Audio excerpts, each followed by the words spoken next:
Hello বন্ধুরা, সবাই কেমন আছো? সকলকে জানাই শুভ জন্মাষ্টমী, জয় শ্রীকৃষ্ণা।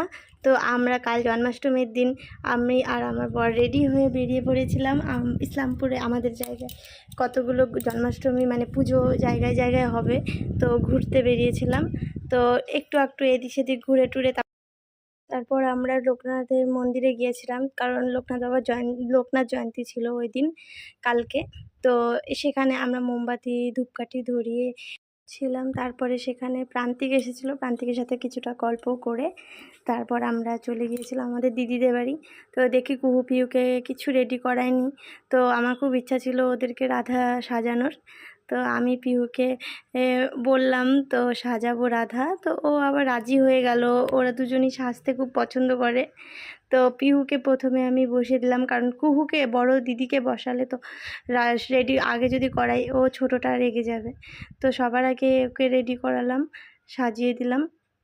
তারপরে কুহুকে ওর দিদিকে সাজালাম, দুজনকে রাধা সাজাবো। তো আমার খুব ভালো লাগে বাচ্চাদের সুন্দর করে রাধার সাজাতে, মানে খুব মিষ্টি লাগে। ছোট ছোট রাধা, এই যে রাধা এদিকে জুতা খুলতে পারছিল না, তো সেখানে তারপর প্রথমে ওদের বাজারের বাড়ির সামনে রাধা গোবিন্দ মন্দির ছিল, সেখানে আমরা গিয়েছিলাম। তো সেখানে মন্দিরটা খুব সুন্দর। তো এখানে দেখো এই যে কুহু পিহু ওখানে দাঁড়িয়ে জিজ্ঞাসা করছিল যে এটা কি, ওটা কি, এটা কি, সব জিজ্ঞাসা করছিল ওকে দাঁড়িয়ে দাঁড়িয়ে। আমি সব উত্তর দিচ্ছিলাম ওদের দুজনকে, যে কি করছে, ফল পাচ্ছে না কি করছে, কৃষ্ণ ঠাকুর কী করছে, বা গরু বাছুরটা কি করছে, সব জিজ্ঞাসা করছিল, ওদের দুজনকে উত্তর দিচ্ছিলাম। আর এই যে রাধা গোবিন্দ মন্দির, রাধা গোবিন্দ ঠাকুর।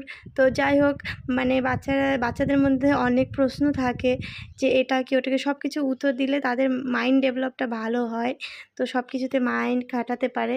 তো সেজন্যে আমি সব কিছু বলে বলে দিচ্ছিলাম এটা সেটা। তো এখানে দেখো গোপুসোনা দোল খাচ্ছে, কুহু পিহু গোপুসোনাকে দোল দিচ্ছিল। এখানে কত মিষ্টি লাগছে দেখো গপুকে। তো দুই রাধা মিলে গোপুসোনাকে দোল দিচ্ছিল সেখানে। তো ওরাও খুব মজা পাচ্ছিল। ও এখানে নাচতে ছিল। তারপরে এই যে ঠাকুর দেখে প্রণাম করছে, পুতুলের মতো যেগুলো মূর্তি করা সেগুলো দেখে মজা পাচ্ছে। এখানে গান হচ্ছিল, তো গান বাজনা হচ্ছিল, ওরা নাচে। দেখো পিহু আবার রাধার আশীর্বাদ দিচ্ছিল।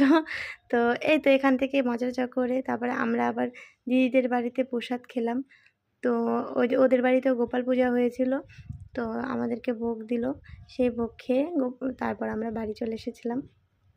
ভিডিওটা তোমাদের কেমন লাগলো সবাই জানাবে, আর ভালো লাগলে অবশ্যই পাশে